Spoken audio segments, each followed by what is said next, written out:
Hello everyone, welcome back to the channel. Today's video explores an alternate version of events and characters in a reimagined storyline. This presentation is structured and adapted into an audiobook style format with narration and visuals to enhance the experience. Sit back, relax, and enjoy the story. So, what did you wish to talk about? Father asked, taking a deep sip of his wine. Luther hid a smile behind his own glass. He put it down eventually and replied, I think that the library needs a bit more work done to it. The shelves are all starting to creak and groan, and it simply is not acceptable that we should have such a fine library turned into dust for something such as laziness. So, what did you wish to talk about? Father asked, taking a deep sip of his wine. Lodor hid a smile behind his own glass. He put it down eventually and replied, I think that the library needs a bit more work done to it. The shelves are all starting to creak and groan, and it simply is not acceptable that we should have such a fine library turned into dust for something such as laziness. So, what did you wish to talk about? Father asked, taking a deep sip of his wine. Luther hid a smile behind his own glass. He put it down eventually and replied, I think that the library needs a bit more work done to it. The shelves are all starting to creak and groan, and it simply is not acceptable that we should have such a fine library turned into dust for something such as laziness. So, what did you wish to talk about? Father asked, taking a deep sip of his wine. Luther hid a smile behind his own glass. He put it down eventually and replied, I think that the library needs a bit more work done to it. The shelves are all starting to creak and groan, and it simply is not acceptable that we should have such a fine library turned into dust for something such as laziness. Walder Rivers nodded as well. Everything is in order for when the time comes. You know what needs to be done. I do. We must act quickly. He paused for a moment, thinking of Steveron. Briefly, he thinks about asking Walder to keep their oldest brother alive, but then decides against it. Ryman will be fighting in the battle. Ryman Frey, the second in line to the twins, was a fool and did not deserve the titles he held. Yes, and he will be leading the charge. It seems that Stephron wants his own heir removed, so he can better shape Edwin, Walder replied. Lothar nodded and opened his mouth to ask a question, but before he could, Walder nodded. Yes, Edwin is also going.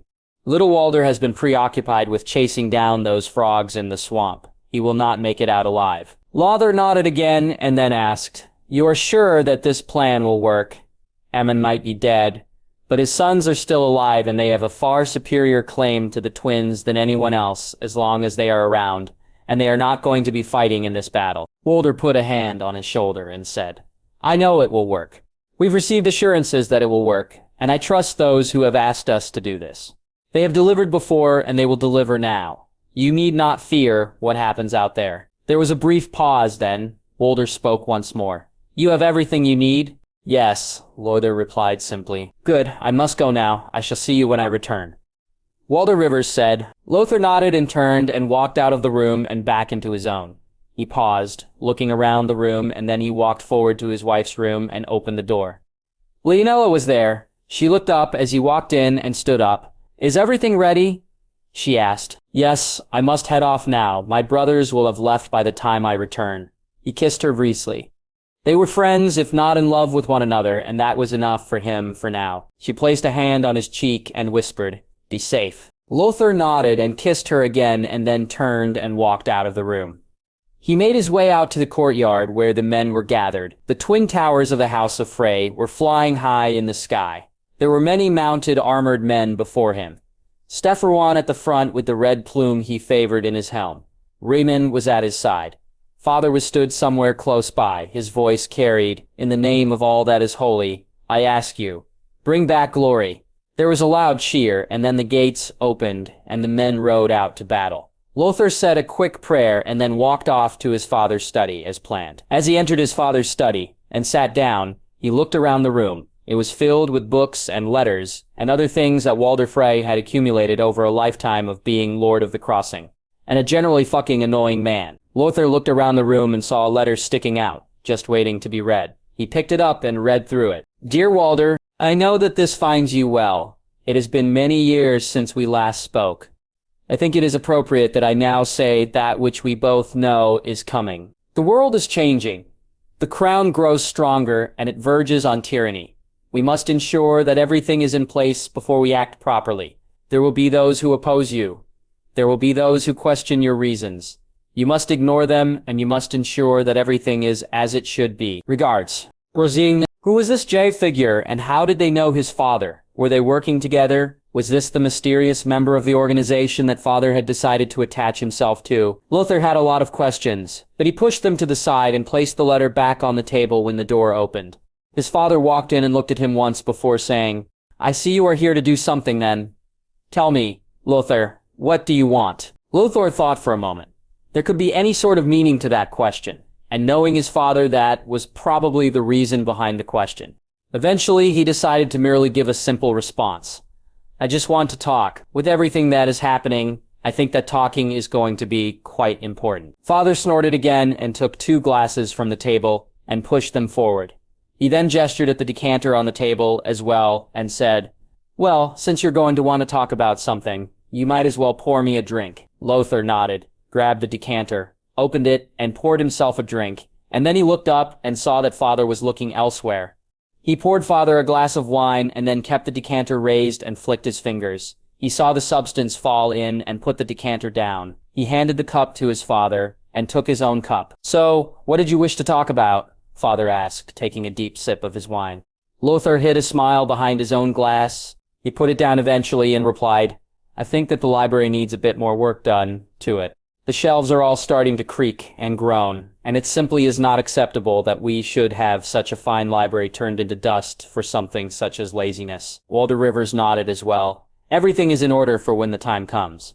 You know it needs to be done." "I do. You must act quickly." He paused for a moment, thinking of Stefan briefly. He thinks about asking Walder to keep their oldest brother alive, but then decides against it. Reimann will be fighting in the battle. Reimann Frey, the second in line to the twins, was a fool and did not deserve the titles he held. Yes, and he will be leading the charge. It seems that Stefan wants his own heir removed, so he can better shape Edwin. Walder replied. Lothar nodded and opened his mouth to ask a question, but before he could, Walder nodded. Yes, Edwin is also going. Little Walder has been preoccupied with chasing down those frogs in the swamp. He will not make it out alive. Lothar nodded again and then asked, "You are sure that this plan will work?" Edmund might be dead, but his sons are still alive, and they have a far superior claim to the twins than anyone else, as long as they are around, and they are not going to be fighting in this battle. Walder put a hand on his shoulder and said, "I know it will work. We've received assurances that it will work, and I trust those who have asked us to do this. They have delivered before, and they will deliver now. You need not fear what happens out there." There was a brief pause then. Walder spoke once more.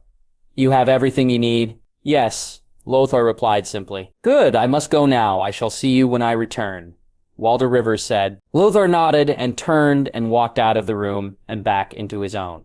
He paused, looking around the room, and then he walked forward to his wife's room and opened the door. Liliella was there.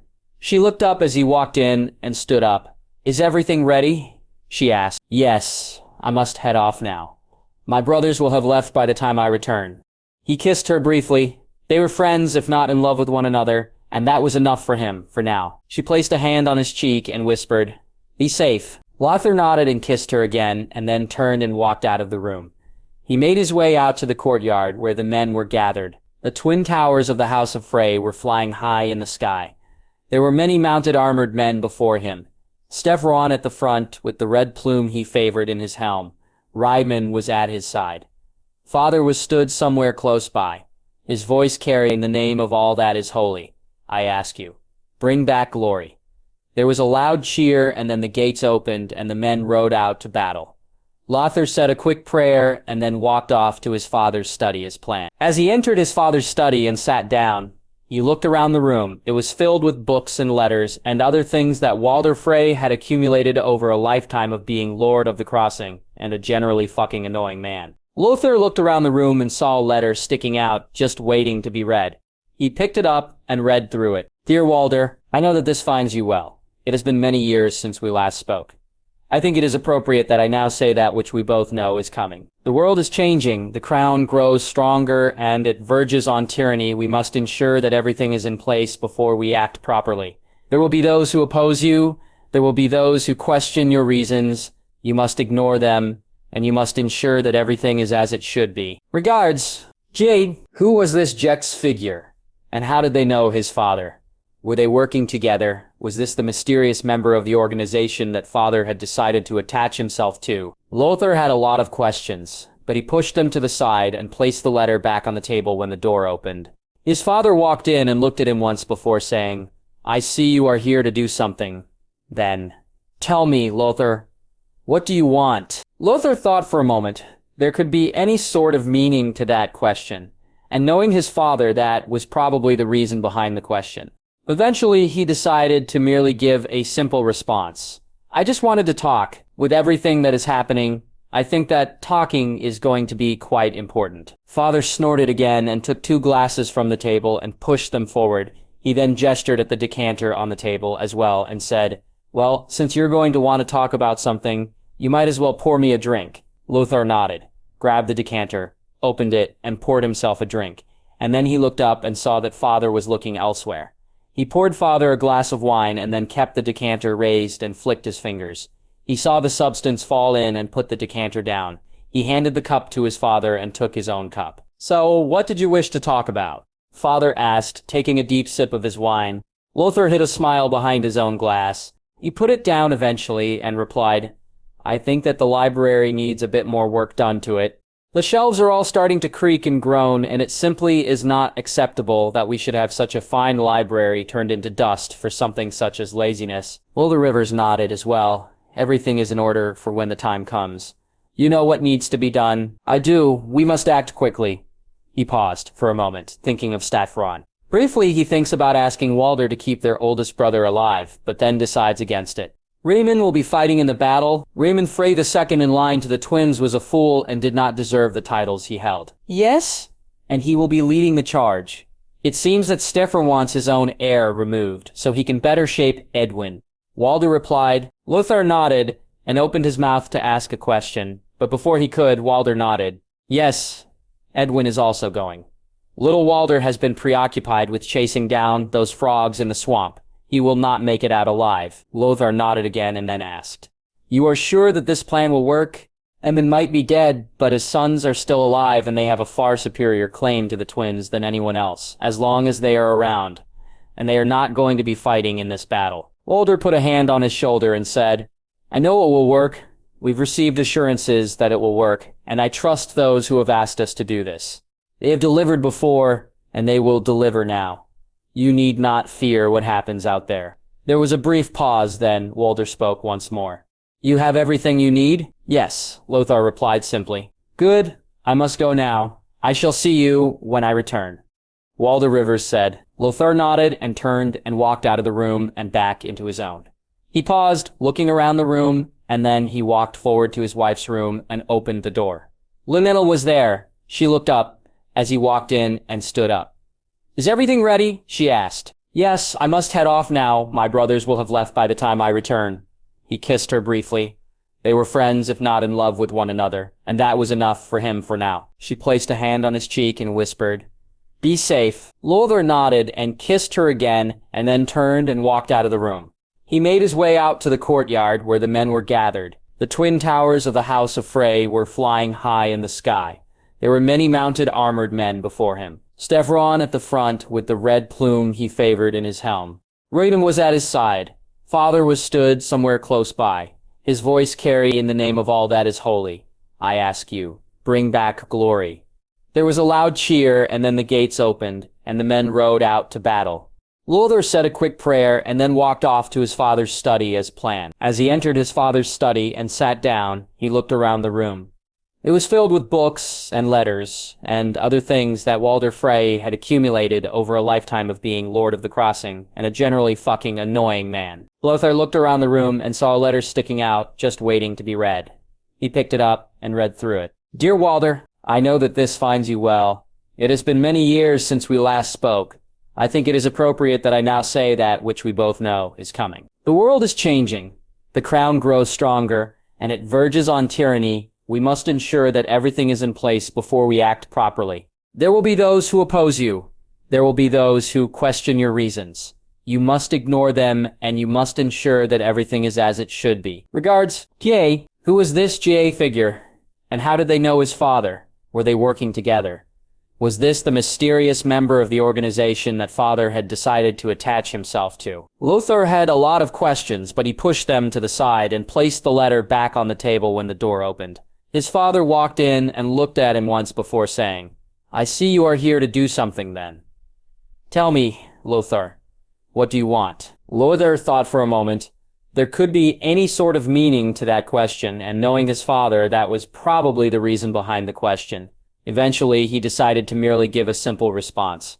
"I just want to talk." With everything that is happening, I think that talking is going to be quite important. Father snorted again and took 2 glasses from the table and pushed them forward. He then gestured at the decanter on the table as well and said, "Well, since you're going to want to talk about something, you might as well pour me a drink." Lothar nodded, grabbed the decanter, opened it, and poured himself a drink, and then he looked up and saw that father was looking elsewhere. He poured father a glass of wine, and then kept the decanter raised and flicked his fingers. He saw the substance fall in and put the decanter down. He handed the cup to his father and took his own cup. "So what did you wish to talk about?" father asked, taking a deep sip of his wine. Lothar hid a smile behind his own glass. He put it down eventually and replied, "I think that the library needs a bit more work done to it. The shelves are all starting to creak and groan, and it simply is not acceptable that we should have such a fine library turned into dust for something such as laziness." The summer was growing longer and hotter. Lothar suspected that before the year was over, there would be more bodies piled into the grove than there were now. The thought did not distress him as much as it might have done. Death was an inevitability. It was to be expected and embraced. Nothing more and nothing less. Still, there were certain ways one could die, and dying. Because your father was too much of a boneheaded moron to accept that his power was not what it once was not right. Lothar had grown up quickly.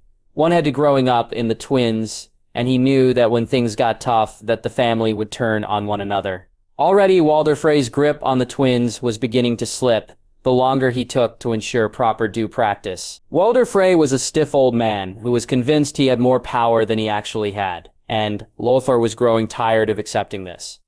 Everyone else seemed happy to grumble in private, but bend over and accept the harshness of his folly. Indeed, that much seemed apparent now. "We are running low on food and water, my lord. I do not think there will be enough to see us through to the end of the year," Lothar said, looking through the accounts and wincing every time he did so. Father merely laughed. "Well then, perhaps we shall see whether any of you are actually any good at surviving, or if you have merely been leeching off of me for the past few years." Lothar actually had to blink a few times then. Was his father really suggesting that they engage in some sort of competition for food and water? What was this, some sort of sick game? "My lord, I know this might not be welcome advice, but surely it is better to save the food and water and ensure that we can get more for when things take a turn, than to continue to hold out for something that is not really appropriate." Walder Frey's weasel eyes narrowed. "I will not accept to doing anything wrong, when it is the crown who has done wrong. It was Tywin Lannister who ordered Aemond's death, not me, not anybody else. Aemond did nothing wrong. He merely tried to talk some sense into that oaf of a wife of his." Walder sighed. He glanced at Staffordbon, but the oldest son of Walder Frey was saying nothing. He looked at Ainsley, and the third son of Walder Frey also said nothing. There was a long silence, and then Walder spoke. "Aemon spoke treason, my lord. He actively spoke about how he was going to bring down the crown and Tywin Lannister. He recognized Tywin as his liege lord and then spoke of bringing him down. That violates every single contract between a man and his vassal that there is known to us. He committed treason. If speaking the truth is treason, then perhaps the crown and Tywin Lannister should consider arresting and executing half the lords in Westeros, for we all know that they do not speak so kindly behind closed doors." Father snorted. There was a pause, and then the man spoke again. "I grow tired of hearing your nonsense, Lothar Steffron. What word do you have for us?" Steffron was old and aged, but he was still strong, and Lothar had long hoped his brother would do something to remove the fool who was their sire from the throne of the Crossing. It seemed that he had been mistaken to hold to that belief. The Churltons and the Viprins are massing their men and are merely waiting for us to come south. The Tullys are handling their own issues on their own lands. It seems the raiders we sent have done well. Mallister will be left on his own to handle us. and we should more than beat him. Walder Frey clapped his hands together. Perfect. There was a pause, and then the man turned and looked at him. Maybe you'd like Seagard, eh, boy?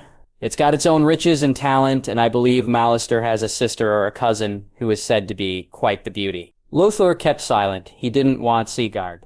He wanted... Well, it would be better not to think about what he wanted. Angudiarsa spoke then. My lord, if I might, I think it would be best if we divide the host in two.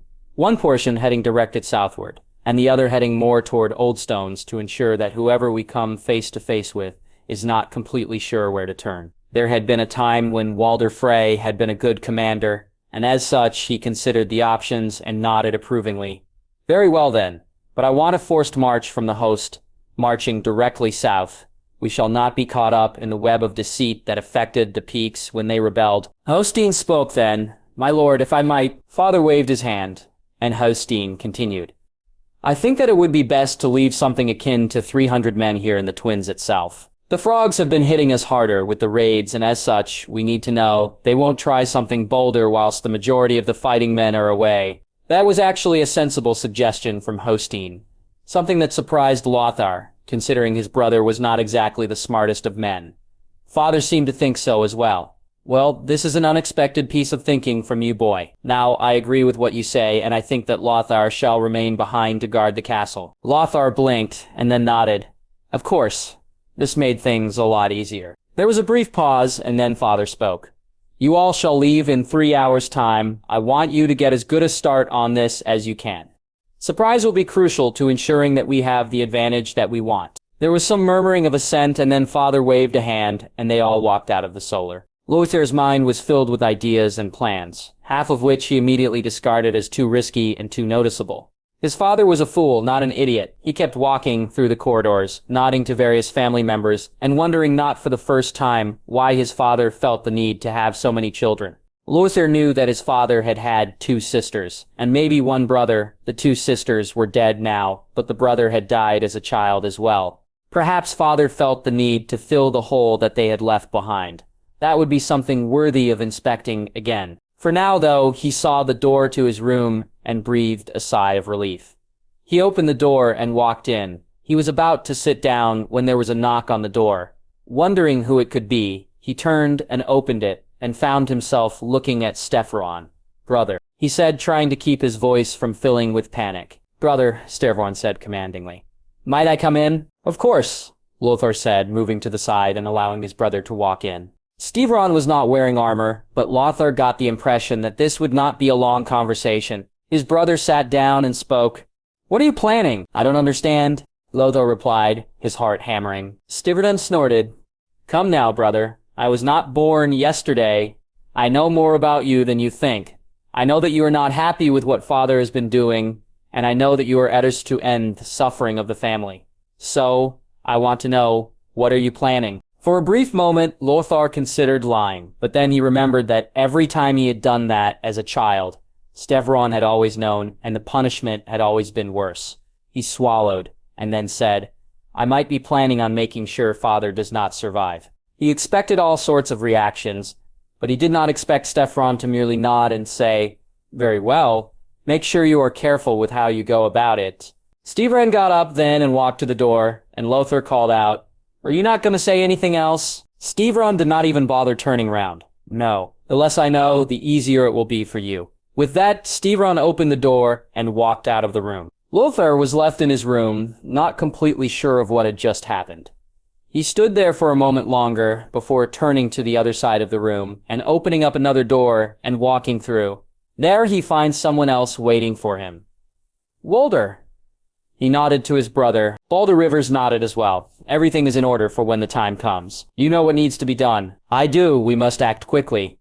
He paused for a moment, thinking of Stefron. Briefly, he thinks about asking Walder to keep their oldest brother alive, but then decides against it. Rosian will be fighting in the battle. Rosia, the second in line to the twins, was a fool and did not deserve the titles he held. Yes, and he will be leading the charge. It seems that Stefron wants his own heir removed, so he can better shape Edwin, Walder replied. Lothar nodded and opened his mouth to ask a question, but before he could, Walder nodded. Yes, Edwin is also going. Little Walder has been preoccupied with chasing down those frogs in the swamp. He will not make it out alive. Lothar nodded again and then asked, "You are sure that this plan will work?" Aemon might be dead, but his sons are still alive, and they have a far superior claim to the twins than anyone else, as long as they are around, and they are not going to be fighting in this battle. Walder put a hand on his shoulder and said, "I know it will work. We've received assurances that it will work, and I trust those who have asked us to do this. They have delivered before, and they will deliver now. You need not fear what happens out there." There was a brief pause then. Walder spoke once more. "You have everything you need?" "Yes," Lothar replied simply. "Good, I must go now. I shall see you when I return." Walder Rivers said. Lothar nodded and turned and walked out of the room and back into his own. He paused, looking around the room, and then he walked forward to his wife's room and opened the door. Lynella was there. She looked up as he walked in and stood up. "Is everything ready?" she asked. "Yes, I must head off now. My brothers will have left by the time I return." He kissed her briefly. They were friends if not in love with one another, and that was enough for him, for now. She placed a hand on his cheek and whispered, "Be safe." Lothar nodded and kissed her again, and then turned and walked out of the room. He made his way out to the courtyard where the men were gathered. The twin towers of the House of Frey were flying high in the sky. There were many mounted armored men before him. Steffron at the front with the red plume he favored in his helm. Ryman was at his side. Father was stood somewhere close by, his voice carried, "In the name of all that is holy, I ask you, bring back glory." There was a loud cheer, and then the gates opened, and the men rode out to battle. Lothar said a quick prayer and then walked off to his father's study as planned. As he entered his father's study and sat down, he looked around the room.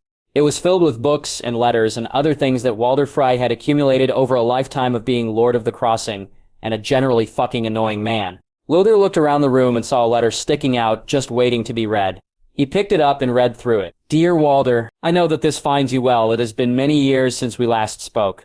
I think it is appropriate that I now say that which we both know is coming. The world is changing. The crown grows stronger, and it verges on tyranny. We must ensure that everything is in place before we act properly. There will be those who oppose you. There will be those who question your reasons. You must ignore them, and you must ensure that everything is as it should be. Regards, Jack Saw." Who was this John figure, and how did they know his father? Were they working together? Was this the mysterious member of the organization that father had decided to attach himself to? Lothar had a lot of questions, but he pushed them to the side and placed the letter back on the table when the door opened. His father walked in and looked at him once before saying, "I see you are here to do something then. Tell me, Lothar, what do you want?" Lothar thought for a moment. There could be any sort of meaning to that question, and knowing his father, that was probably the reason behind the question. Eventually, he decided to merely give a simple response. "I just want to talk. With everything that is happening, I think that talking is going to be quite important." Father snorted again and took 2 glasses from the table and pushed them forward. He then gestured at the decanter on the table as well and said, "Well, since you're going to want to talk about something, you might as well pour me a drink." Lothar nodded, grabbed the decanter, opened it and poured himself a drink, and then he looked up and saw that Father was looking elsewhere. He poured Father a glass of wine and then kept the decanter raised and flicked his fingers. He saw the substance fall in and put the decanter down. He handed the cup to his father and took his own cup. "So, what did you wish to talk about?" Father asked, taking a deep sip of his wine. Lothar hid a smile behind his own glass. He put it down eventually and replied, "I think that the library needs a bit more work done to it. The shelves are all starting to creak and groan, and it simply is not acceptable that we should have such a fine library turned into dust for something such as laziness." Father clearly had not been expecting that turn of conversation, for his eyes were wide with surprise. Still, he answered all the same. "Very well. And what improvements would you recommend bringing to the library?" Lothar considered the question. It was one he had thought over with some consideration for some time. And so when he had marshaled his thoughts, he gave the best response he could. "I think that we must replace more of the current shelves with newer makes. The shelves in the library have not been changed in over 100 years, and are starting to groan under the weight of the books they carry. We must also change the layout of the library. We must make sure that the most useful books are filed in a way that makes them easily accessible. And we must also ensure that we have the right people manning the desks in the library. The current librarian is useless, That was not particularly true, but Haldon was father's man, and Lothar wanted him gone. There was a silence then, as Lothar looked at his father and found him blinking rapidly, his hands still clutching the cup. Lothar nodded to himself. Things were going accordingly. There was a wheezing noise coming from father now, and Lothar suspected that the plan was working just perfectly. There was another moment of silence, and then with a great gasp, father spoke. I see, Haldon has gotten on in years, that much is true. He was a young man when I was a lad. Perhaps I have been wrong to overlook the growing discontinuity between his ability to manage the library and the knowledge he has. There was another pause, and father gasped and sputtered some more. Eventually he stopped and spoke again. And how are things between you and your wife? Lothar hesitated. Things between him and Leonella were still quite new. They had met perhaps 3 moons before the wedding and had written since that meeting till the wedding. Lothar knew Leonella had hoped to marry someone else, but they were overcoming that, and she was a friend, if not more. He was lucky in that he knew his mother had never loved father or even liked him. He took a breath and said, Things are going well. I think she should be with child soon enough. He hoped so anyway, with what he was planning that was going to be necessary. Good, that is good, father said. There was another pause, and then he said, I know that she was not the bride you were expecting, but she was the bride that was most appropriate for you. I think she has a kind disposition and is someone who I know you can talk to. There was something akin to happiness in father's eyes then, and Lothar was reminded once again that for all his faults, father did genuinely care for his family. Father started coughing and spluttering again, though, preventing Lothar from responding. As he kept doing so, blood began trickling out of his mouth, and Lothar stood up and moved to him and whispered, I am sorry, father, but this had to be done. Father continued wheezing and hacking away until he stopped and his body slumped. Lothar gave it a moment, and then he ran out of the room, yelling, Help! Somebody help! Lord Wother is dead! Help! As the guards came running, he pointed them in his father's direction and grinned. For centuries, House Bracken and House Blackwood had fought one another. Nobody could quite remember what the fighting had been about originally. Now it was about any little thing that came to mind. Janos was tired. He had been fighting this war for as long as he could remember. It had consumed his father and grandfather, and now it seemed it would consume him as well. He knew that he did not stand a hope in hell of surviving the fight to come. There was too much stacked against him, but he would try and give it as good a shot as he could. He was a Bracken after all. And they did not fall easily. Jonas ran a hand through his hair and sighed. It would be a long time coming before he could close his eyes again. He wondered if there would ever come a day when this fighting would stop. If things went well, perhaps his daughters and nephew would be able to live peacefully. He ran another hand through his hair and then looked up. Muster Poole and Harris were looking at him intently. He sighed a third time and then spoke. Very well, tell me all. There had been a mixture of reports coming in from a variety of sources, and Jonas was not sure what to trust. Maester Poole spoke first. We have received ravens from River Run and from Casterly Rock. The king and Hoster Tully both say that they will overlook past transgressions if you lay down your arms and ask your men to stop fighting now. They have made the same offer to Blackwood as well. Vilcherzi nodded. He wanted to believe that the offer was sincere, but he had his doubts about that. And do you think they mean that? He had a feeling that the offer was more King Aerys than Lord Tywin, but Lord Tywin was still hand of the king. It would be foolish to think that there was not something lurking behind the shadows for this. Master Poole shook his head. I think they are trying to weave an elaborate web, my lord. They are trying to snare you into a trap, and one that Blackwood will more than likely walk out of freely. Jonas snorted. Of course Blackwood would get away with this. He and the king were cousins. There was friendship there in a way that there wasn't with him and the king. So, what do you suggest I do? He asked, though he already knew the answer. He had always known the answer. I recommend continuing the fight. If you win against Blackwood, if you slay Blackwood in battle, then you have the upper hand. Win the battle, and you will be proven right in your claims, and the king will not be able to question that. The sword often defines the legality of previous actions. Maester Poole said sagely, Jonas knew that well enough, but still, he was hesitant. He looked at Sir Harris and asked, What is the situation with Blackwood? Where are his men, and how many are there? Sir Harris had an eye missing, a result of the fight between Bracken and Blackwood last time. His voice was slow, contemplative. There are around 2,000 men at last count, but there are reports the Wents are coming to aid them as well. When's aiding Blackwoods? It seems Tully truly has used his family connections to make things better. I should be insulted by this, but I cannot find it in me to care. Jonas replied he had always known that Hoster Tully did not like him, had never liked him. And what of their position? They will more than likely take the high ground, my lord. Their archers prefer it, and their pikemen are known for their maneuvers from the high ground. It would be a bloodbath if we engaged them directly. We must lure them into the open and strike from there. Sarah's replied. Jonas nodded. So do you suggest we send one of their own out into the open then? Someone such as Sarah William Blackwood, brother to Tydos, and a prisoner since the first conflict between the two of them. William was a man who never knew when to keep quiet, and as such, he provided Jonas with all sorts of useful information about Tydos Blackwood, information Bracken had provided to his superiors for the coming war. Yes, my lord. I think Sir William would be more than beneficial. Sir Harris replied. Very well. I want him armed and armored, and sent out as soon as possible. The sooner we can distract Blackwood, the better. Janos replied.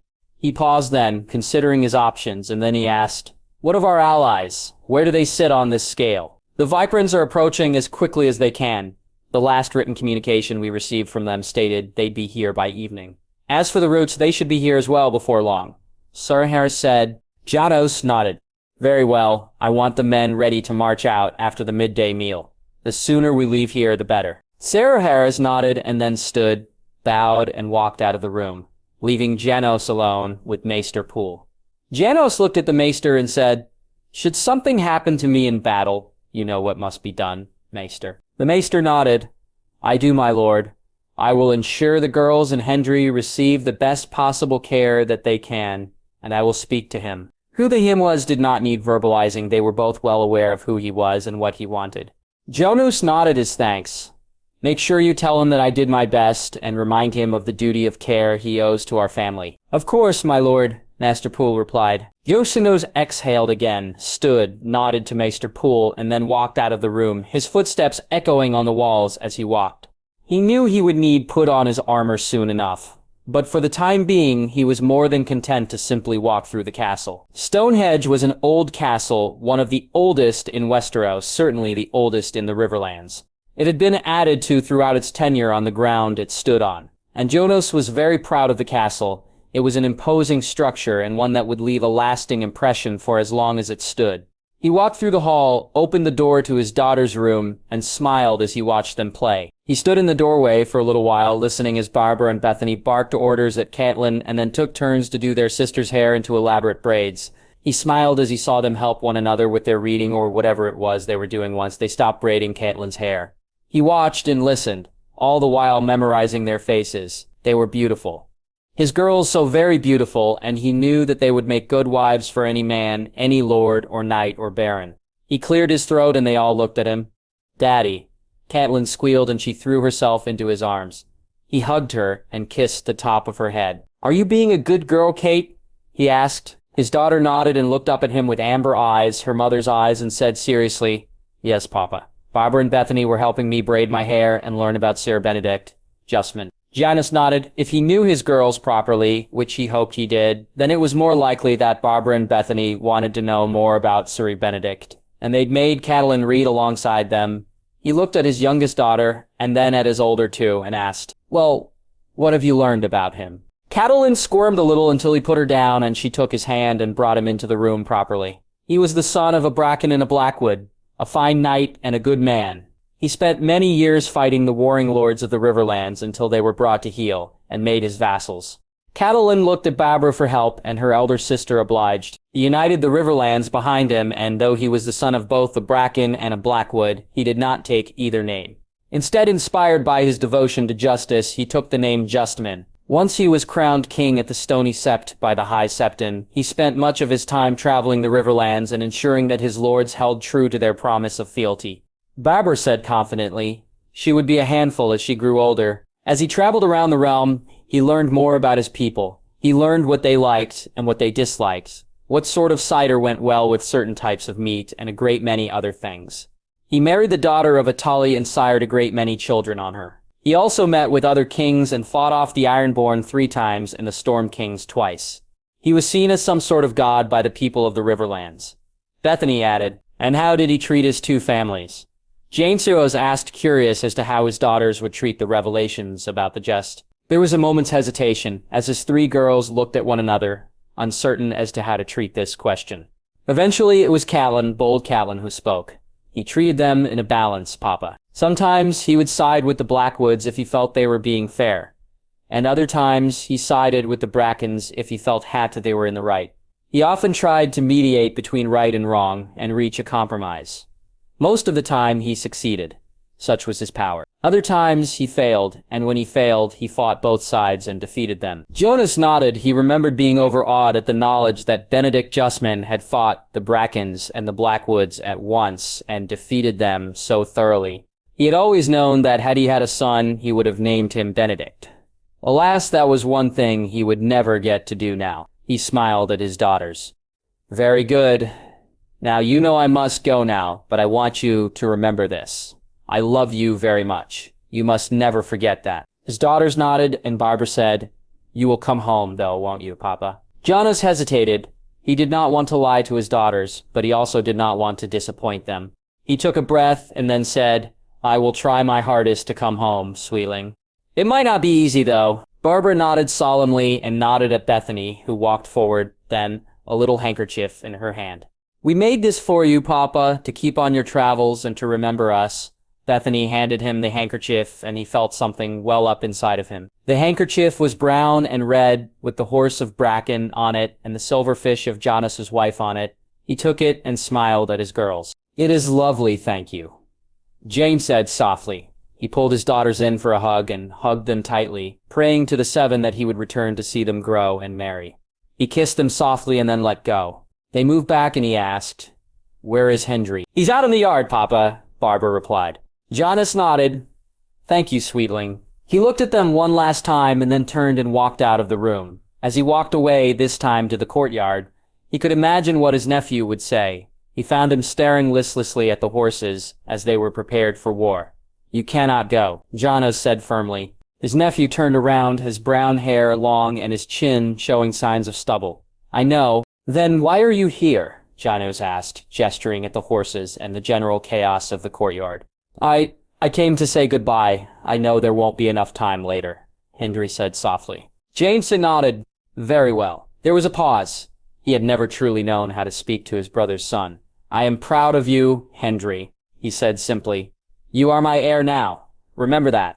Always put the house before anything else." "I will, Uncle," Hendry said softly. Jonas clapped his nephew on the shoulder, then turned and walked back inside the castle. He walked to the great hall and had a light lunch. He could not really think about eating anything, not with his nerves as high as they were. Once he was finished, he walked out of the hall and to his rooms, where he changed into armor and plate, the things weighing him down. He walked out and mounted his horse, his handkerchief tied around his arm. He nodded to his family, the gates opened, and then they rode out. As they rode through the countryside, Janos found his mind curiously blank. It was relaxing. When he was informed that Cyril William had been released, he merely nodded and continued riding. It was refreshing knowing that now there was only a weapon between him and victory, or death. There was nothing else. No politics, no pigs, no rats, and no hawks there to create chaos or unsettle him. Simple war and battle, that was what he had wanted from the beginning. Nothing more, nothing less, and now he was getting it. As they approached the ground, they found Blackwood men there, waiting, the dead trees on their banners glistening in the fading light. Janos called a halt, and 1,000 men stopped. He took another breath, and silence fell over the battlefield, as the 2 armies stared at one another. Janos knew that whatever happened here today, this was it. This would be the final fight. There would be no more Blackwood fighting after today. Either he would win and the Blackwoods would die, or he would die and the Blackwoods would consume everything. He said another prayer, took his lance from his squire, nodded at Sir Harris, and felt a shiver run up his spine as the horn sounded. Yunsius said another prayer, then spurred his horse forward, leading in the van as he had always done. As every Bracken had always done, he felt his horse speed up, going with his increased heartbeat. He felt it all through him. The lance was steady in his hand. Despite the constant movements, the ground disappeared before him in a flurry of activity and light. The enemy was approaching now. He could feel their heated breath on his front.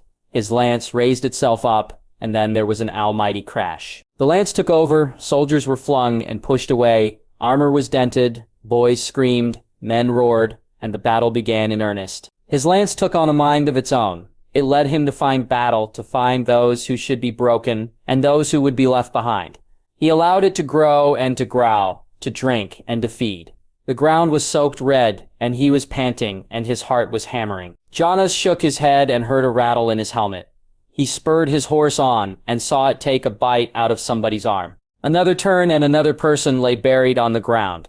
Jonas felt elation. Their numbers were thinning, perhaps victory was truly in sight. He kept moving, determined to not stop. He could not break. Not yet, not now. Somewhere during the fray, his lance broke, snapped in half by some over-eager parry. He drew his mace then, using it to smack sense into the opponents who dared challenge him. Janos had always taken pleasure in this part of the fight, especially against the Blackwoods. His body was aching, he could feel some dull pain somewhere, but for now it did not matter. What mattered was breaking the Blackwoods completely. His mace picked up frenetic speed when he saw a knight with the red plume of Sar Harris fall and not rise. His brother was dead, he would get his revenge. His mace smashed and crushed many, and his horse continued on her course, until suddenly he was off his horse and his legs were hurting. Jonas blinked, his helmet was off, his armor was broken in several places, and his horse lay dead several feet away from him. He struggled to get up. He fell down, got up, fell down, and then managed to get up and stay up. His mace was nowhere to be found. He saw someone approaching him, and he staggered to meet his opponent. He caught the swing in his gauntlets and grunted at the pain. The man kept pushing and eventually he let go and fell. He staggered back up and got smacked in the face. He fell again. This time he felt the cold edge of the blade pressing into his face. He grunted and tried to rise, unsuccessfully as the person pressing the blade into him pressed their heavy boot onto his back. He could feel the aches and pains growing now, could feel desperation rising as he struggled to breathe. He tried to rise, but couldn't. Strength left his body. His mind flitted images of his daughters, and a time long before this one, a girl's voice, and the smell of pig. He grunted as the blade pressed deeper. It was cold, very cold. "Why can't I come with you? I'm old enough to come with you. I'm 10 name days old," Jaime said, his voice echoing around the small room in the Tower of the Hand. Ned saw Lord Tatsuin's jaw tighten and hesitated. Before he could speak, Brax spoke. "You are also heir to Casterly Rock and the eldest son of the Hand of the King. You would make a far more prestigious hostage should something go wrong than either myself or Ned. Do you think something will go wrong? I want to be able to help. Ned's only 3 years older than me. Why should he go?" Jaime asked, a pleading note creeping into his voice. Ned wanted to speak, but got the feeling from Lord Tywin that doing so, right now, would not be a good idea. He kept silent and waited as Lord Tywin clenched and unclenched his hands, and then spoke. His voice was soft. "You will remain in King's Landing. Jaime, you are 10 name days old. You are too young to go to war. You are too young, and you do not know enough about being a squire to be able to be of use during the fighting." Ned cringed slightly at Lord Tywin's words. There was perhaps a better way to phrase what he had said, but Lord Tywin had never been very good at that sort of thing, at least not from what Ned knew. Jaime's lower lip was now bigger than his lower lip. "But Ned has been a squire for as long as I have. How can he know more about this than I do?" Lord Charlie's patience for this conversation seemed at an end, for he placed a cup down on the table, what Ned had come to see as his version of slamming his fist down, and said, "Jaime, enough of this. You will remain here, and that is that. Now I will ask Taket to accompany you back to your rooms.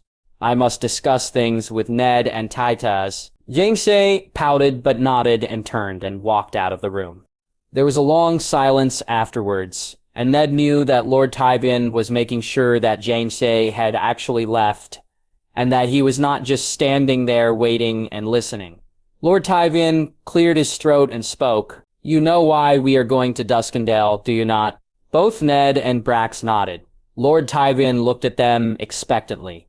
"Well?" Ned looked at Brax and Brax nodded, so Ned spoke. The Darklands are refusing to pay their share of the taxation, and the king has, after much consideration, decided to launch an attack on Duskendale to teach them a lesson. He has decided to take the might of the Crown lands with him to make a point. We are going to be a part of that force. Lord Tywin nodded. And you understand what might happen during the course of this fight. The Darklands and the Hollands are a proud people. They do not take lightly to people coming and demanding things from them. As of now, they have a great many things going for them, and as such we shall need to move about carefully. The king knows this. Consequently, he has tasked me with commanding the vanguard. Do you know what that means? Brack spoke then, his voice confident and brash. It means that you shall be leading the charge, you shall be the first hammer through onto the walls. Indeed it does, Lord Tywin replied, a look on his face that Ned had never seen before. He did not know how to describe it. It was as if he had discovered some prized possession and was trying to figure out how he had gotten so lucky. There was a brief quiet, and then the hand of the king spoke. We are leaving very soon. I shall give you time to prepare. And if Yanim asks it of you, tell him the truth. Lord Tywin waved his hand, and both boys bowed and walked to the door and then out of the room. As they walked, Brax whispered, You know, this is going to be something that is going to make us or break us. Ned raised an eyebrow. Brax could often exaggerate things. What do you mean? It's a battle, a conflict, not some sort of song. Ned knew that the stories of battles in the songs and the great feats they spoke of in them were just that. They were just stories, not facts. Brax laughed. Oh, come on, Ned. You've got to understand the seriousness of what we're embarking on. Ned did not quite get what Brax meant, and the older boy chuckled. Of course not. The Darklands are one of the oldest houses in Westeros. They were once kings, and they once ruled much of the Crown lands. For generations, they have been Targaryen men, and now suddenly they're rebellion. Do you know what that means? And Ned's curious expression, Brax smiled. It means that there will soon enough be a city, an actual city, up for grabs. And whoever serves well during the fight could well end up with that city. That means a second son with no prospect of land could become Lord of Duskendale, if they land the hand or the king's favor. Ned was surprised by this. He had not thought of that. He had thought the Darklands would be spared and that Lord Darkland would suffer the consequences, but now he thought about it. It did make sense. They continued walking the rest of the way to their rooms in silence. When they got there, Jaime was waiting for them. Well, he asked eagerly. Ned sighed. You know you can't come, Jaime, and you know why. There's no pointing sulking over it. You're just going to have to wait. Besides, Brax added, you'll get to spend time with Princess Daenerys. Isn't that what you want? Jaime blushed. I want a lot of things. His foster brother had been odd recently. Whenever the princess's name had been mentioned, he'd go very quiet. Very quiet indeed. Brax laughed. Well, at least now we've got that sorted out. Sorry, Jaime, but we've got to get ready. Jaime's shoulders slumped and his voice was very soft when he said, Okay, I'll leave you to it. Brax smiled and patted Jaime on the shoulder before walking out to his own room, leaving Ned alone with his foster brother. Ned sighed, seeing just how hard his foster brother was fighting to try and not cry. He moved forward and pulled Jaime into a hug, feeling reassured when Jaime hugged him back. It's all right, kid, Ned said, not knowing where the words were coming from. You'll get your chance to fight. Yeah? Jaime mumbled into his chest. Yeah, Ned replied. Who could resist the temptation to fight the best swordsman in Westeros? Jaime giggled and said, Thanks, Ned. I'll let you go now. Good luck. They pulled apart from one another, and Ned smiled at his foster brother before turning and moving to his own room. He took some time getting ready. His fingers were shaking with nervousness or excitement. He did not know. It was really happening. He was going to fight an actual battle. He could finally tell Brandon that he too had fought in a battle with swords and mess and other things. Maybe then Brandon would look at him and see a true person, not just some other idiot. Ned shook his head and chastised himself for that thought. The last time he'd seen Brandon, he'd been a boy. They both had. He put on a jerkin and breeches, and then placed the armor on. It was silvery blue, and it weighed something heavy. He moved relatively easily in it, though, and once it was on, Ned moved out of the room, nodded to Braxton, and then, with Brax, made his way over to Lord Tywin's quarters. Slowly but surely, they helped Lord Tywin put on his glowing red and golden armor. He looked like something out of a story, Ned thought. That was good. Lord Tywin was armored and ready, and they moved out of the rooms down the steps like a well-oiled machine. Notes and paper were handed out, other things were said, and prayers were prayed. They came down to the courtyard, and Ned hurried off to grab Lord Tywin's horse from one of the stable hands. The king and Prince Rhaegar were present as well. Both would be riding off to fight in the battle. Both were dressed in black as knight armor, though the prince had rubies encrusted in his armor whilst the king's had streaks of fire on it. The king looked at them and then at Lord Tywin, a glint in his eye. "Are you ready, Tywin?" Lord Tywin nodded. "Yes. Your Majesty, when do you wish for me to depart?" Some 1,000 men would be under Lord Tywin's command, bringing with them battering rams and trebuchets batter down the walls of Duskendale. Now that we are all here, I see no reason to make any delay about it. Leave now and finish this." The king replied. Lord Tywin agreed. "Yes, Your Majesty." There was a pause, and then a shout went out for the gate to open. Slowly but surely, the gates were opened, and they descended down the slope toward the city properly. The people cheered them as they left, crying out blessings for good luck and whispering about something or the other. Ned felt their excitement in his bones, and it filled him with excitement as well. Brax's face was impassive as far as Ned could tell over the clattering of hooves and the thudding of marching feet, but Ned was brimming. Lord Tywin must have sensed this, for he said over the din, "Remain alert, Eddard, for you never know what might come from out of the shadows." Ned nodded and then remembered that Lord Tywin could not see him, and therefore said, "Yes, my lord." They rode in silence after that. The people were still filling the streets as they approached the Lion Gate. A dozen trumpets were playing some sort of song, perhaps the dragon's roar.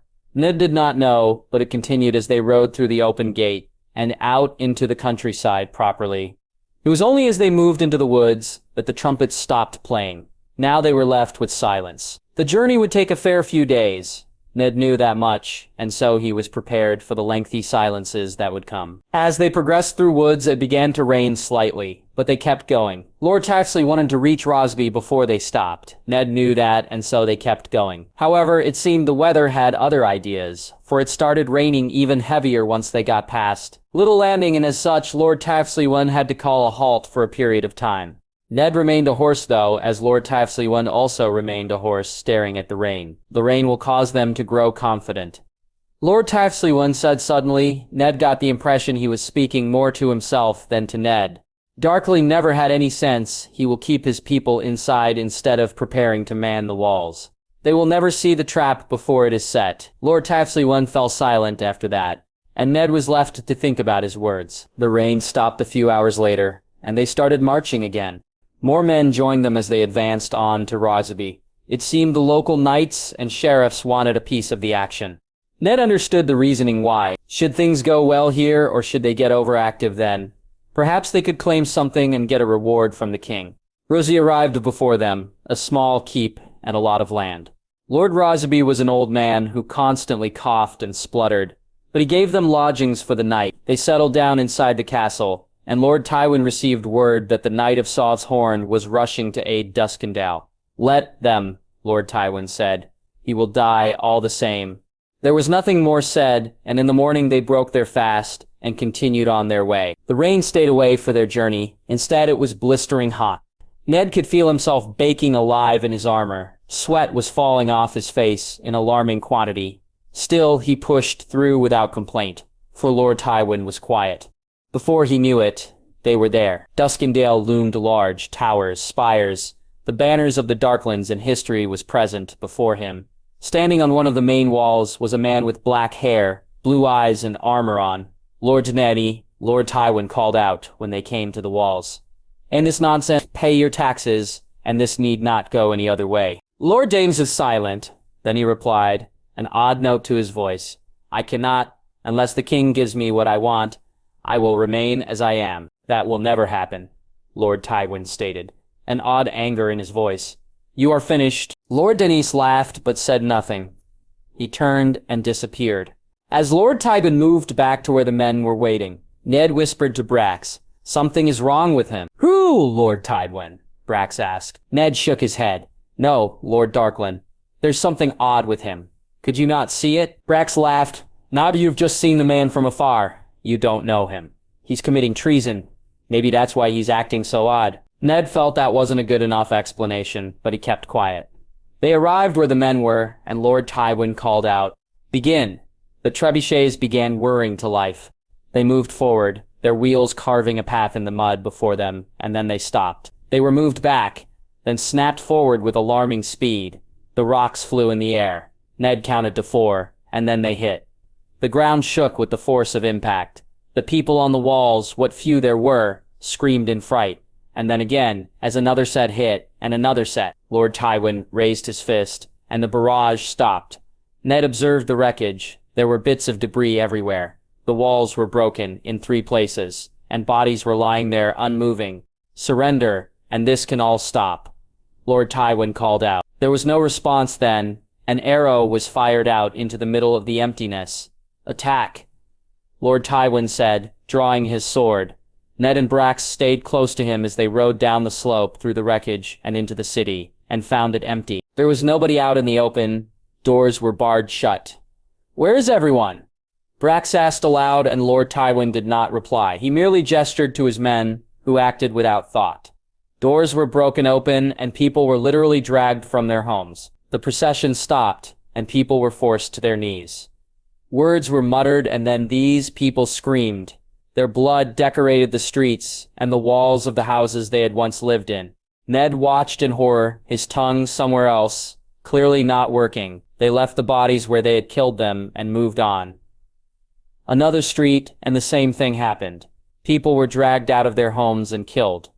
Eventually, it seemed Darkland snapped, and men came out to fight. Ned drew his sword, his hands shaking as he held live steel for the first time. He heard the screams of the dying. He felt bile rise in his throat. This wasn't like the songs at all. There was no glorious reason for the fighting here.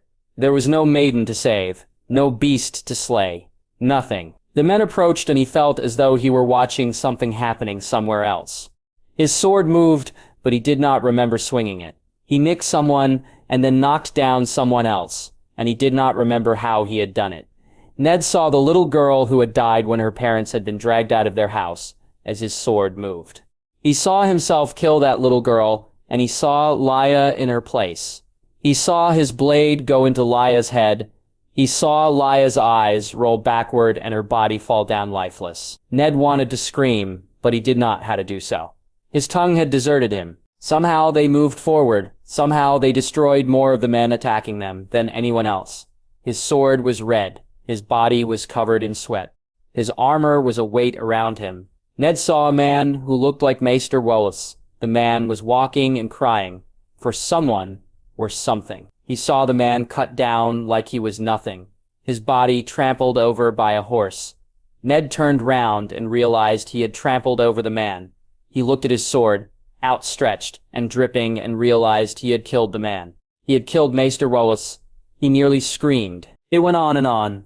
More men came and they died. Ned saw members of his family. He saw father and the man with gray hair, who stood with his sword and fought fiercely. He saw mother and the woman standing over her children. He saw Brandon and the bold boy, not much older than him, who stood and died with a knife in his hand and a smile on his face. He saw Lyanna again, and a girl standing protecting Benjen. They all fell in the end, though. He killed them. The weight around his shoulders did nothing. It stayed and it crushed him, until suddenly it was over. The fighting had stopped. Lord Darkland was in chains alongside his wife and brother and children. The king was there, badly wounded, but still there. Words were said, and the king laughed as Darkland's head came off his body. Ned was there when the woman's tongue was torn out and her body left for the men. He saw it all, and he saw nothing. He staggered away and threw up and felt a hand on his back. He looked up and saw Lord Tywin. He turned back and he threw up again. There was rubble everywhere. Duskendale was quiet. The bodies were still burning. The stench of death and decay was still very much present in the city. King Aerys had been very thorough in his destruction of the Darklands and the Hollands. None of them were left alive, and the people of Duskendale had had their homes destroyed, their families destroyed or torn in half, and so much more. Ser Jaxorys walked amongst the people, his hood up, his nose wrinkled. He walked past a boy with a cup in his hand, begging for whatever passers-by could spare him. Out of pity, more than anything else, Ser Jaxorys threw him a dragon and walked on, ignoring the boy's calls of thankfulness and happiness. There were more important things to be doing. He turned into an alleyway and saw the site where the knight of the king's guard had died. There were whispers about what had happened. Sorgile's grey cloak had come with the king, instead of protecting Princess Daenerys, and he had fought bravely until the king had ordered the arrest and seizure of one Marilla Regore. Regore was a beautiful woman, and she had been an attendant of Lady Cyrilla. It seemed the king had wanted her gone as well, and Sorgiles had fought hard to prevent that. He had died at the hands of someone or the other.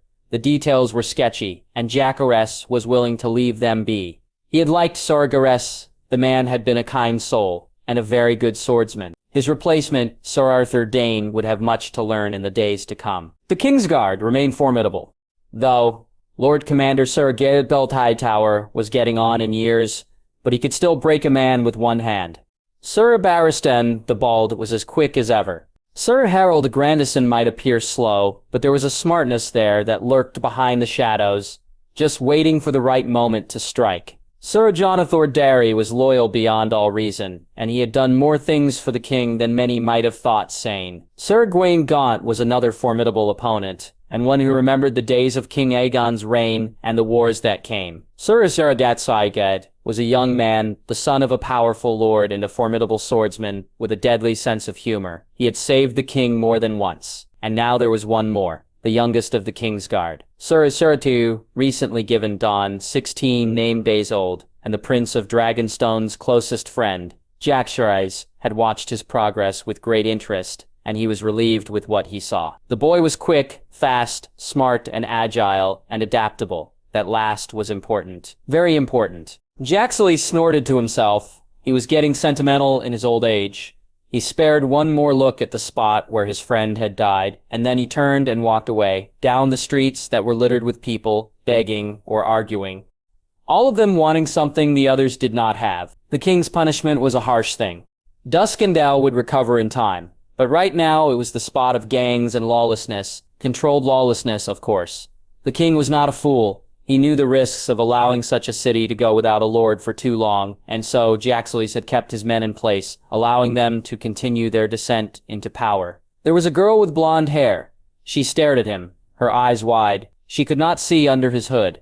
Jaxley knew that, but still her gaze was somewhat unsettling. He looked back at her, and then he knew who she was, and he snorted. So, the old fool had decided to come, had he? Very well. Jaxley nodded to the girl and kept walking. The king had decided to grant the twins to Lothar Frey after the death of Walder Frey and his immediate descendants during an attempted assault on Seaguard. It had made the most sense. Lothar Frey was the man who had fed them the information of his father's activities and had made clear that he did not agree with the old weasel. The man had not known about anything to do with the rat, the hawk, and the pig, but Jaxley suspected that if he were to push through the defenses, he would find some scrap of information lurking beneath the surface. The man was a Frey after all. As for the Brackens, Jonas Bracken had died during his fight with Blackwood, leaving behind a nephew and 3 daughters. Blackwood demanded the entire Bracken inheritance, but that would have made him far too powerful. Instead, he got the lands on his northern border, whilst Hendry Bracken became a ward of the crown, and the title of Lord of Stonehenge went to the crown. Jaxley suspected that the king would wait for a son to be born again or for a grandson, and then he would kill off the older Brackens and marry said grandson to Catelyn Bracken. That would be what Jaxley himself would do if he had any children. He continued walking down the street of Fish, smelling not fish, but something much more disgusting. The smell of rotting bodies and the bowels of people who were not yet dead. Sure enough, as he stopped, he came face to face with a hospice. Women and maesters were walking around trying desperately to get the dead and the dying to stop smelling, but they were having no luck. Jaxley stood where he was for a brief moment, admiring the view. He knew the girl was behind him, but he would wait a moment before revealing he knew why she was following him, and who she was following him for. The smell grew worse as they added acid to the proceedings, and that was when Jaxley decided enough was enough. He took a deep breath and said, "You can come out now?" There was a brief silence, then the sound of feet hitting stone, and the girl appeared. Dirty blonde hair and pale green eyes, pale face. She was scared. "How did you know I was there?" she asked. Jira snorted. "I am a man who has served as a master of secrecy for longer than most people have been alive. I have known more plots than you have years on this planet, so of course I would know you were there. He kept his hood up. She might know of him, but she did not know him, and he intended to keep it that way. Tell me, what is it he wants? The girl shifted from foot to foot, her nervousness giving her away. How do you know it is him that wants anything? Jaxleers snorted once more. Do not give me that nonsense, girl. We both know he sent you. I would know what he wants. The girl shifted again, but this time she moved forward. Jaxleys kept himself rooted to the spot. He wants to know when the next time to strike would be. He wants to know why Duskendale happened. Jaxleys laughed. I do not answer to him. I never have. He is alive because I told his cousin to keep him alive. So, you can tell him to either come and ask me himself or to stop bothering me. He said that you would have to tell him this, that there would be no reason to hide anything. He wants to know and you owe him, the girl replied. Jaxleys stared at the girl. The thought of owing her master anything was a thought so repellent he actually wanted to snort and kill her right now.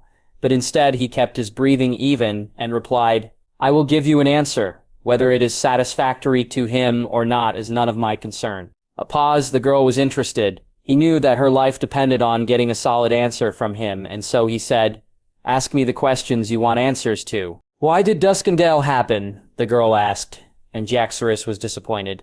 Surely the man could have chosen someone smarter, bolder to ask him these things. Duskendale happened because Darkling grew greedy on the promises of a group who had not been within the public eye for 20 years.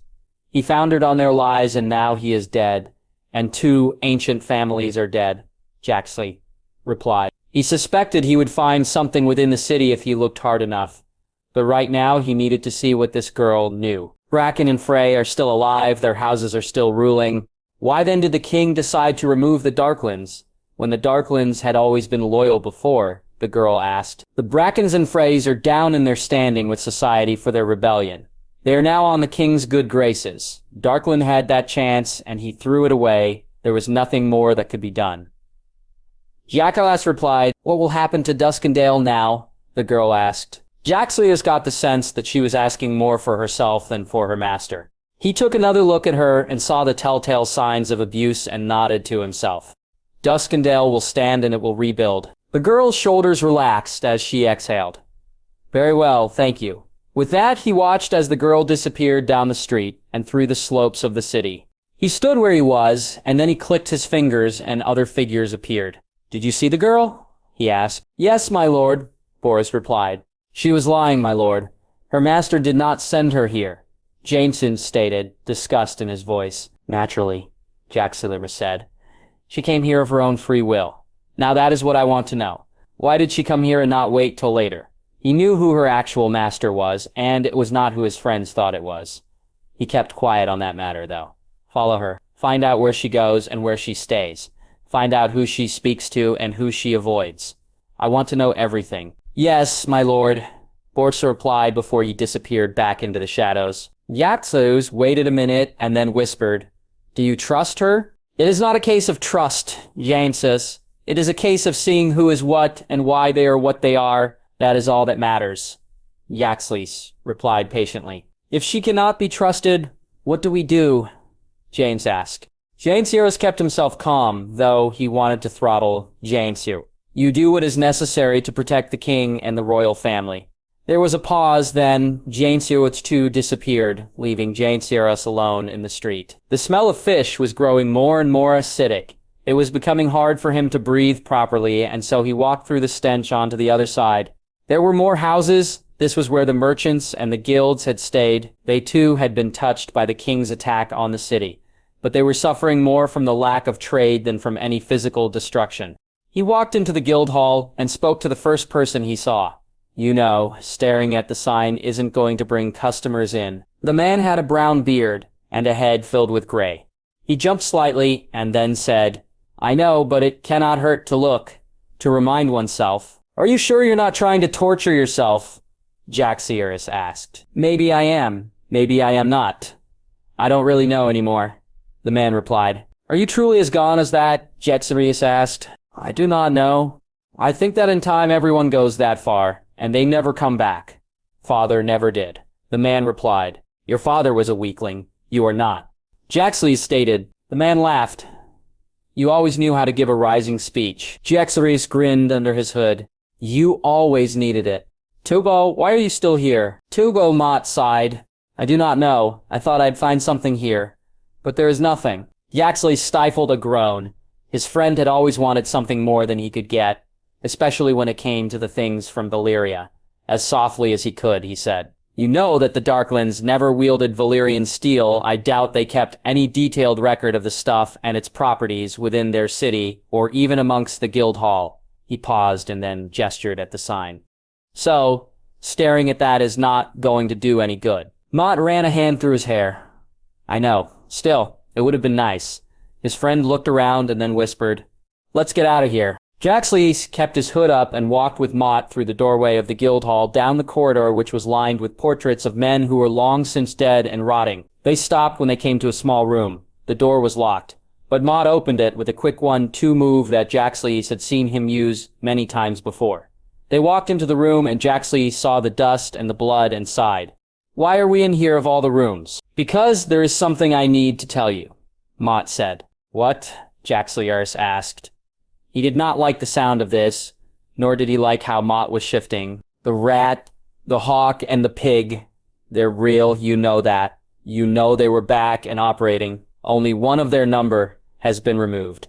The other two are out there, Mott said. Jaxley already knew that. And what is it? The hawk is the one doing the marshalling.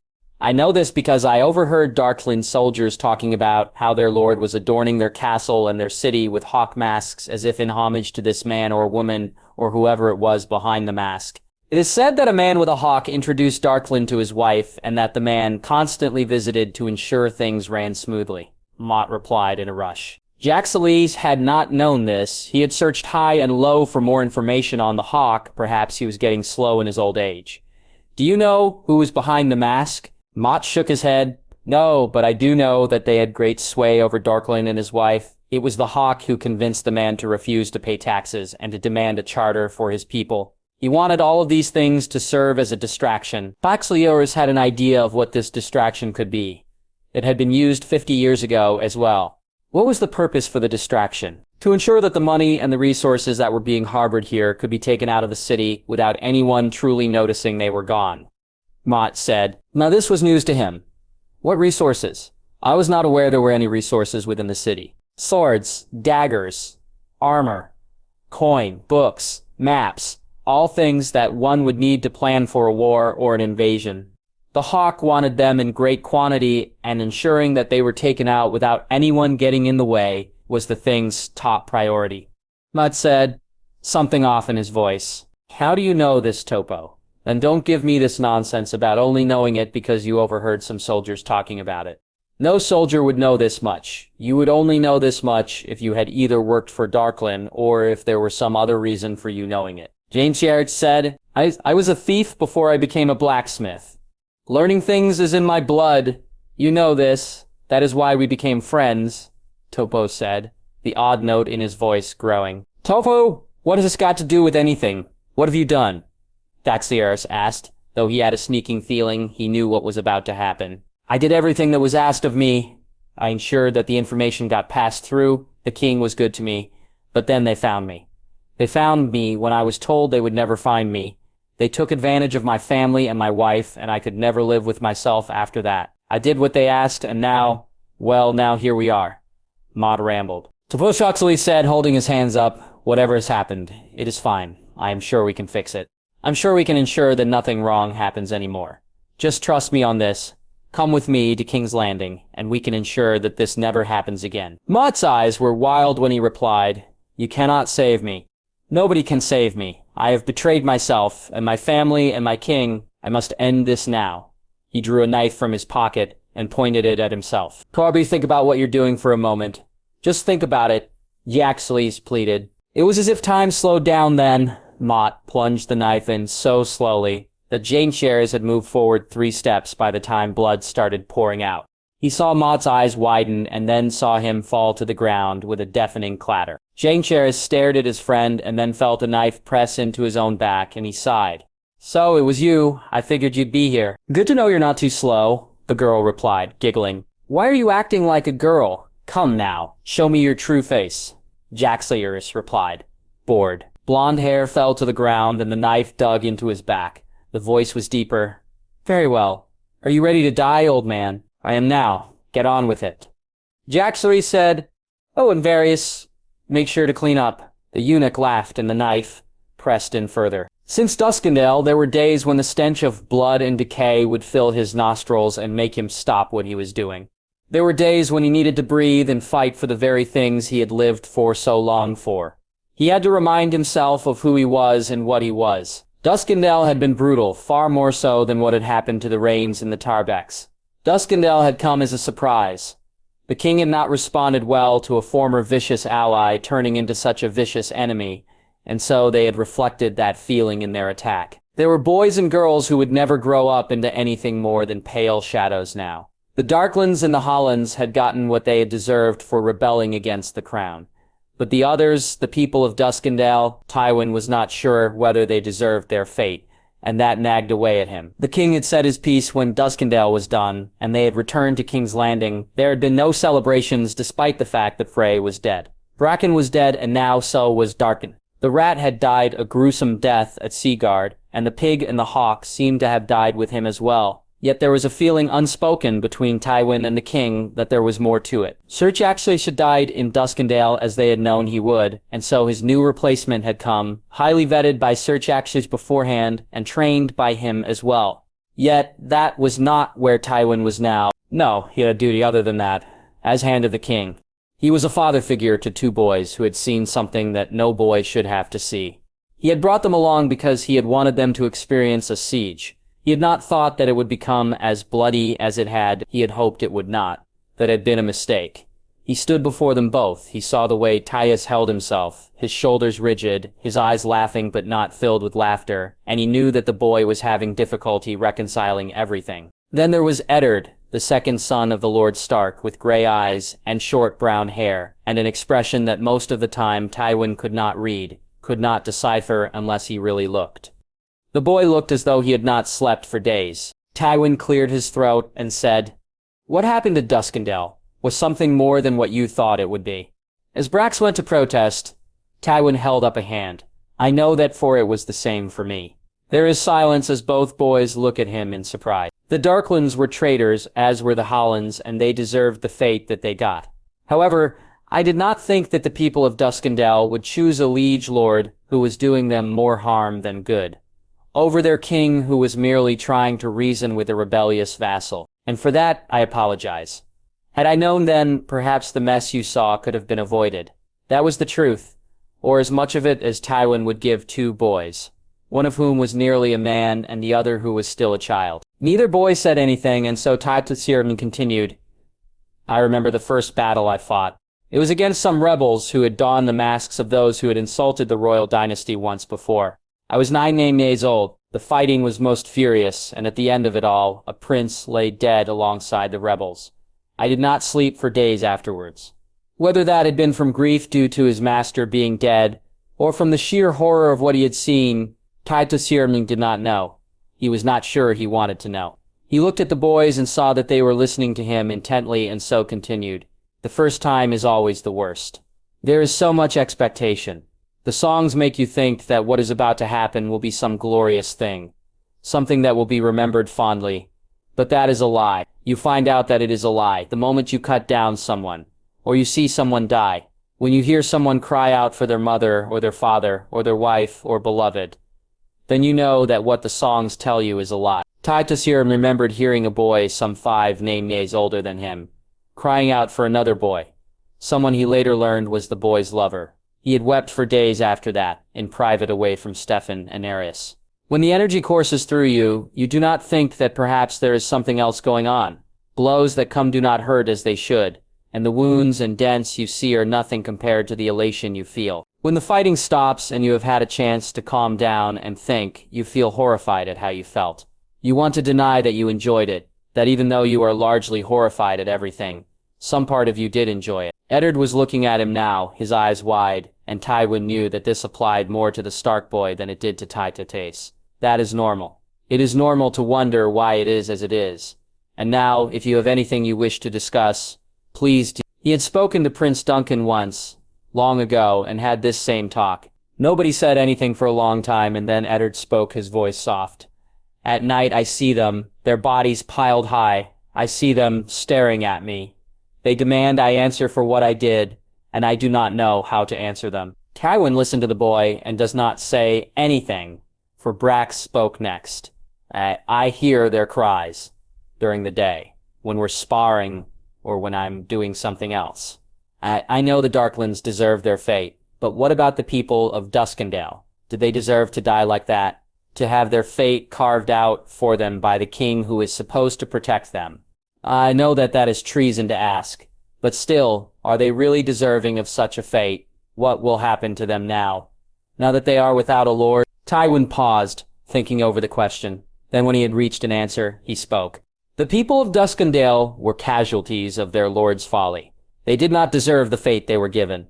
That is true, and yet it is the fate they have. Regardless of what we might want for them, we cannot go back in time now. All that can be done is to ensure that they are provided for. The king is ensuring that that is done. He had ordered shipments of food and money to arrive at Duskendale in regular intervals. The young will recover quicker than the old. That much I can promise you. They will rebuild and they will grow, and in time they will come to accept what has happened. It just doesn't seem like enough, Tydados replied. We did that to them. We made sure that they couldn't break through again, that they would never see their families or their loved ones ever again. We ensured that they were broken on the back of what some idiot did. Why did they not stand and fight alongside us? Why did they fight for a man who had showed that he clearly did not care for them? I do not understand that. I cannot understand that. Why would they willingly risk themselves and their families on the chance that the Lord of Duskendale would emerge triumphant against the King of the Seven Kingdoms? There was such resignation in Tydaros' voice that Tywin felt his heart grow heavy. He remembered asking such a thing once long ago, and getting a response that left him angrier, not satisfied. He took time to consider what he would say. Having decided on what he hoped was the right response, he said, because people are foolish. They believe lies, and whatever lies suits their desire at that time, they will do as asked. They cannot think for themselves in such situations, for they do not know how to. They look to their betters for advice and hope, and when their betters are like Darklan, then they will lead them into a pit of hell that cannot be brought out of.